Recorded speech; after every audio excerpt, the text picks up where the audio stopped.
welcome back to my channel The Explorees where I share psychology related concepts with you all. तो previous video में हमने discuss किया था कि Pavlov की वो एक्सीडेंटल डिस्कवरी क्या थी जिस दौरान पावलोव ने क्लासिकल कंडीशनिंग जैसे फिनोमिना को ऑब्जर्व किया था। और इस वीडियो में हम क्लासिकल कंडीशनिंग के कॉन्सेप्ट के बारे में समझेंगे, famous experiment, elements and paradigm of classical conditioning. हम ये सारे टॉपिक्स इस वीडियो में कवर करने वाले हैं। So do watch this video till end and don't forget to subscribe my channel and like, comment and share my videos. तो सबसे पहले स्टार्ट करते हैं क्लासिकल कंडीशनिंग से कि क्लासिकल कंडीशनिंग क्या होती है। So classical conditioning is also known as Pavlovian और रिस्पोंडेंट कंडीशनिंग। पावलोवियन कंडीशनिंग क्यों? क्योंकि ये कॉन्सेप्ट, क्लासिकल कंडीशनिंग का जो कॉन्सेप्ट है, ये एक फेमस रशियन फिजियोलॉजिस्ट ने दिया था जिनका नाम था इवान पावलोव। तो इस वजह से क्लासिकल कंडीशनिंग को पावलोवियन कंडीशनिंग के नाम से भी जाना जाता है। और रिस्पोंडेंट कंडीशनिंग इसीलिए क्योंकि क्लासिकल कंडीशनिंग के अंदर रिस्पोंडेंट का जो माइंड होता है, चाहे वो पर्सन हो कोई रिस्पोंडेंट या फिर वो कोई एनिमल हो, तो रिस्पोंडेंट जो है, जो रिस्पोंड करता है, उसका माइंड कंडीशन कर दिया जाता है। तो इसीलिए इस कंडीशनिंग को, क्लासिकल कंडीशनिंग को रिस्पोंडेंट कंडीशनिंग का नाम भी दिया हुआ है। और ये हम आगे समझेंगे कि कैसे माइंड को कंडीशन किया जाता है क्लासिकल कंडीशनिंग के अंदर। तो classical conditioning refers to learning through association, which means when two stimulus are linked together to produce a new learn response in a person और एन एनिमल। तो क्लासिकल कंडीशनिंग एक बड़ी सिंपल सी बात कहता है, ये बता रहा है कि क्या होता है जब दो स्टिमुलस बार बार एक साथ प्रेजेंट किए जाते हैं तो उससे एक इंडिविजुअल, एक एनिमल का माइंड कंडीशनड हो जाता है, उसके दिमाग में वो बात बैठ जाती है और वो एक रिस्पॉन्स, एक बिहेवियर को लर्न और एक्वायर कर लेता है। जस्ट इतनी सी बात है जो क्लासिकल कंडीशनिंग समझाने की कोशिश कर रहा है। अब हम इसको एक एक्सपेरिमेंट के थ्रू समझते हैं कि एक्चुअली में कैसे कंडीशनिंग होती है या कैसे इंडिविजुअल या एनिमल का माइंड कंडीशन किया जाता है दो स्टिमुलस को बार बार लिंक करा के या फिर बार बार उनको एक साथ प्रेजेंट करा के। तो चलिए उस एक्सपेरिमेंट की तरफ चलते हैं। तो इस एक्सपेरिमेंट के अंदर जो पावलोव थे ना, उन्होंने एक डॉग का माइंड कंडीशन किया था। क्लासिकल कंडीशनिंग के फिनोमेना को समझाने के लिए एक बहुत ही फेमस एक्सपेरिमेंट किया था ये उन्होंने, और इस एक्सपेरिमेंट की आज भी काफी इंपॉर्टेंस एंड सिग्निफिकेंस है। तो सबसे पहले हम इस एक्सपेरिमेंट का पैराडाइम समझते हैं, स्ट्रक्चर समझते हैं कि इस एक्सपेरिमेंट में हुआ क्या था। तो पहले हम इसे ब्रीफ में देखते हैं और फिर हम डायग्रामेटिकली समझेंगे। तो पावलोव ने इस एक्सपेरिमेंट के अंदर 3 फेजेस में, यानी कि 3 स्टेजेस में ऑब्जर्वेशन की थी। सबसे पहला स्टेज था इनिशियल फेज, यानी कि सबसे स्टार्टिंग का जो फेज था। दूसरा फेज था, यानी कि जो मिड फेज था, वो था ट्रेनिंग फेज। और जो लास्ट और एंडिंग का फेज था वो था टेस्टिंग फेज। तो सबसे पहले स्टेज में, यानी कि सबसे इनिशियल स्टेज में, फर्स्ट स्टेज में क्या हुआ था, पावलोव ने एक डॉग को लिया और उस डॉग को फूड प्रेजेंट किया। तो पावलोव ने क्या किया, फूड प्रेजेंट किया, किसको, डॉग को। अब जब डॉग के पास फूड आया या डॉग ने फूड को देखा तो उसने ऑटोमेटिकली क्या किया, सैलिवेट करना शुरू कर दिया। ये तो हम भी करते हैं, ऑटोमेटिकली है। अगर खाना आएगा या खाना देखेंगे तो हम भी सैलिवेट करना शुरू कर देंगे, हमारी भी लार टपकने लग जाएगी। तो उसी तरह जब डॉग ने खाना देखा, उसके पास खाना आया, तो डॉग ने भी नेचुरली ऑटोमेटिकली सैलिवेट करना शुरू कर दिया। तो फर्स्ट स्टेज में, पहले फेज में क्या हो रहा है, सिर्फ पावलोव फूड प्रेजेंट कर रहे हैं, किसको, डॉग को। और जब डॉग के पास फूड आ रहा है तो डॉग सैलिवेट कर रहा है उस फूड को देख के। फर्स्ट फेज में सिर्फ इतना सा काम हो रहा है। जो पावलोव है वो डॉग का कोई माइंड कंडीशन नहीं करे। नॉर्मली डॉग को खाना लाके देते हैं और उस खाने से जो डॉग है वो सैलिवेट करना शुरू कर देता है। फिर उसके बाद सेकेंड फेज आता है ट्रेनिंग फेज, जिस फेज के अंदर जो पावलोव है वो डॉग का माइंड कंडीशन करना शुरू कर देते हैं। और वो कंडीशनिंग कैसे कर रहे हैं, पावलोव खाना लाने से पहले बेल बजा रहे हैं, यानी कि फूड देने से पहले, डॉग को फूड प्रेजेंट करने से पहले वो बेल रिंग करते हैं, बेल बजाते हैं और उसके बाद वो डॉग को फूड देते हैं। उसके बाद डॉग को खाना मिलता है। बेल बजाते हैं, फिर डॉग को खाना लाके देते हैं। हर बार रिपीटेटिवली सेकंड फेज में वो खाना लाने से पहले बेल बजाने लग जाते हैं। पहले बेल बजाएंगे, फिर खाना लाएंगे, पहले बेल बजाएंगे, फिर डॉग को खाना मिलेगा।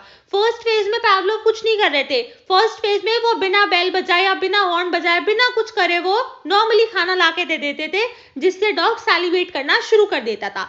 लेकिन सेकंड फेज के अंदर जो पावलोव है, उन्होंने खाना लाने से पहले बेल बजानी शुरू कर दी। यानी कि खाना फूड प्रेजेंट करने से पहले वो पहले बेल बजाते थे और फिर वो खाना लाके देते थे और फिर डॉग सैलिवेट करना शुरू करता था। तो जब ये चीज रिपीटेटिवली होती रही, यानी कि जब रिपीटेटिवली बार बार पावलोव खाना लाने से पहले बेल बजाते रहे, तो थोड़े टाइम के बाद, एक पॉइंट ऑफ टाइम के बाद डॉग का माइंड कंडीशनड हो गया। यानी कि उस डॉग के माइंड में ये बात बैठ गई कि अच्छा, मेरा जो मास्टर है या मतलब जो पावलोव है वो क्या कर रहा है, वो मेरे को तभी खाना लाके देता है जब वो बेल बजाता है। बिना बेल बजाए तो वो मुझे खाना दे ही नहीं रहा है। तो उसके दिमाग में ये चीज बैठ गई थी। डॉग का माइंड कंडीशनड हो गया इस चीज को लेके कि जो मेरा फूड है या जो मेरा खाना है वो तभी आता है जब बेल बजती है। बिना बेल बजे तो मेरा खाना आ ही नहीं रहा है। तो थर्ड फेज के अंदर, टेस्टिंग फेज के अंदर, जो डॉग है उसने सैलिवेट करना शुरू कर दिया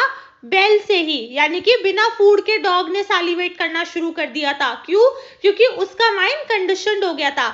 जब रिपीटेटिवली पावलोव ने बेल और फूड को लिंक करा, यानी कि रिपीटेटिवली जब सेकेंड फेज में पावलोव ने बेल बजा के फूड प्रेजेंट किया, पहले वो बेल बजा रहे थे, फिर फूड ला रहे थे, बेल बजाते थे, फिर फूड लाते थे, तो जब ये चीज बार बार होती गई, जब रिपीटेटिवली पावलोव बेल और फूड को आपस में एसोसिएट करते रहे, लिंक करते रहे, तो एक पॉइंट ऑफ टाइम के बाद या फिर कुछ टाइम पीरियड के बाद डॉग के माइंड में बात बैठ गई थी। डॉग ने ये ऑब्जर्वेशन कर ली थी कि अच्छा, मेरा फूड तो बेल बजने के बाद आता है। यानी कि जब बेल बजती है तो मेरा खाना आता ही आता है।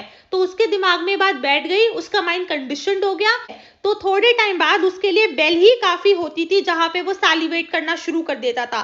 फूड की वेट भी नहीं करता था और बेल बजते ही उसकी लार टपकनी शुरू हो जाती थी, क्योंकि अब उसको ये चीज पता चल चुकी थी कि अगर बेल बजी है तो मेरा फूड तो आना ही आना है। तो इसीलिए वो बेल से ही सैलिवेट करना शुरू कर देता था लास्ट फेज में। So that is how Ivan Pavlov explained the paradigm of classical conditioning in 3 stages and 3 phases. कि फर्स्ट फेज में क्या था कि उन्होंने सिर्फ सिंपली नॉर्मली डॉग को खाना दिया जिससे डॉग ने सैलिवेट किया। सेकेंड फेज में उन्होंने 2 स्टिमुलस को लिंक करा दिया, जैसे कि बेल और फूड। तो उन दोनों को लिंक कराया, उन दोनों को एसोसिएट करा बार बार। तो थर्ड फेज में आते आते क्या हुआ, उन दोनों की रिलेशनशिप को, यानी कि बेल और फूड के रिलेशनशिप को, जब 2 स्टिमुलस साथ साथ प्रेजेंट हुए तो डॉग ने अपने दिमाग में इस रिलेशनशिप को बिठा लिया और उसने लास्ट फेज में आते आते बेल से ही सैलिवेट करना शुरू कर दिया।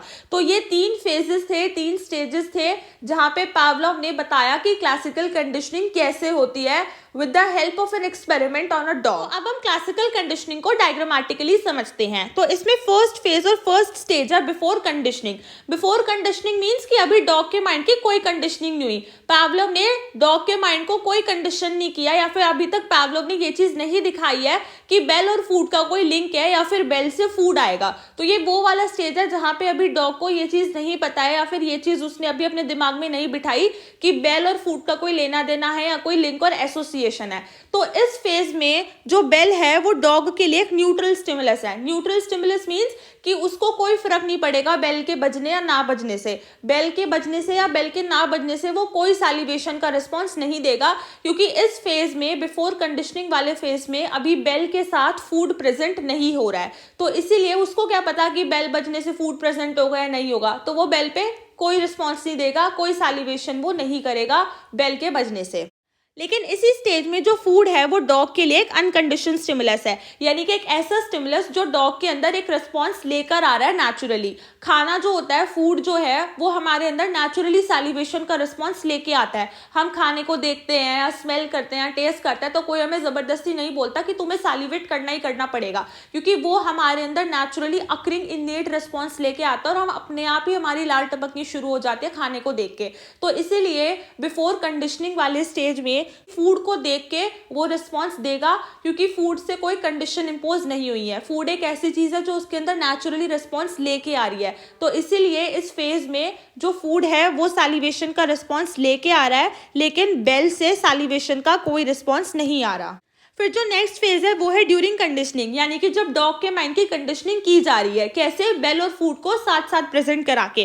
पहले बेल बजाते हैं फिर फूड लाते हैं, पहले बेल रिंग होती है फिर फूड प्रेजेंट होता है। तो दो स्टिमुलस को लिंक करा के या साथ साथ प्रेजेंट करके इस फेज में डॉग के माइंड की कंडीशनिंग हो रही है। फिर जो लास्ट और एंडिंग का फेज आता है वो है आफ्टर कंडीशनिंग, यानी कि जब डॉग के माइंड की कंडीशनिंग हो चुकी है बार बार दो स्टिमुलस को साथ प्रेजेंट करने के बाद। इस फेज में जो डॉग है वो बेल पे सालिवेट करना शुरू कर देगा। क्यों? क्योंकि अब उसको पता है कि अगर बेल बजती है तो मेरा खाना आता है, तो इसीलिए अब वो बेल से ही सालिवेट करना शुरू कर देता है। और उस फेज में जो बेल है वो उसके लिए कंडीशनड स्टिमुलस हो जाता है। बिफोर कंडीशनिंग बेल उसके लिए एक न्यूट्रल स्टिमुलस था, बेल से वो कोई सालिवेट नहीं करता था क्योंकि उसके दिमाग की कंडीशनिंग नहीं हुई थी। लेकिन कंडीशनिंग के बाद बेल उसके लिए कंडीशनड स्टिमुलस बन चुका है, यानी कि बेल बजने से ही वो सालिवेट करना शुरू करता है। तो बेल उसके लिए कंडीशन है, जब ही उसका सालिवेशन वाला रिस्पॉन्स अकर होता है। तो इसीलिए आफ्टर कंडीशनिंग वाले फेज में जो डॉग होता है वो बेल से ही सालिवेट करना शुरू कर देता है। तो ये जो पूरा प्रोसेस है ये 3 स्टेजेस में अकर हो रहा है।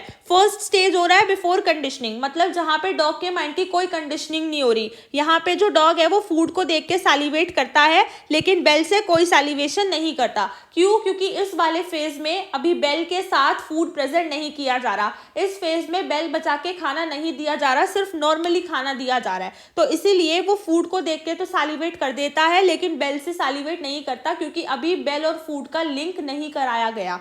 फिर सेकंड फेज है ड्यूरिंग कंडीशनिंग, यानी कि जहां पे बेल और फूड का लिंक कराया जा रहा है, दो स्टिमुलस को साथ प्रेजेंट किया जा रहा है। पहले बेल बजाई जाती है फिर फूड प्रेजेंट किया जाता है। तो इस फेज में दो स्टिमुलस या फिर जो दो चीजें हैं वो रिपीटेटिवली साथ साथ इंट्रोड्यूस कराई जा रही है और डॉग के माइंड की कंडीशनिंग हो रही है। फिर लास्ट फेज आता है आफ्टर कंडीशनिंग, जहां पे डॉग के माइंड की कंडीशनिंग हो चुकी है, उसको ये चीज पता चल चुकी है कि मेरा खाना बेल बजने के बाद आता है। तो इस फेज में वो बेल से ही सालिवेट करना शुरू कर देता है, ना कि फूड की वेट करता है। That is all for the concept of classical conditioning. इस वीडियो में हमने देखा क्लासिकल कंडीशनिंग क्या होती है, पैराडाइम क्या है और पावलोव का फेमस एक्सपेरिमेंट क्या है क्लासिकल कंडीशनिंग का। और जिससे ये वीडियो ज्यादा बड़ी ना हो जाए तो इसीलिए मैं क्लासिकल कंडीशनिंग के एलिमेंट्स अपनी नेक्स्ट वीडियो में कंटिन्यू करूंगी।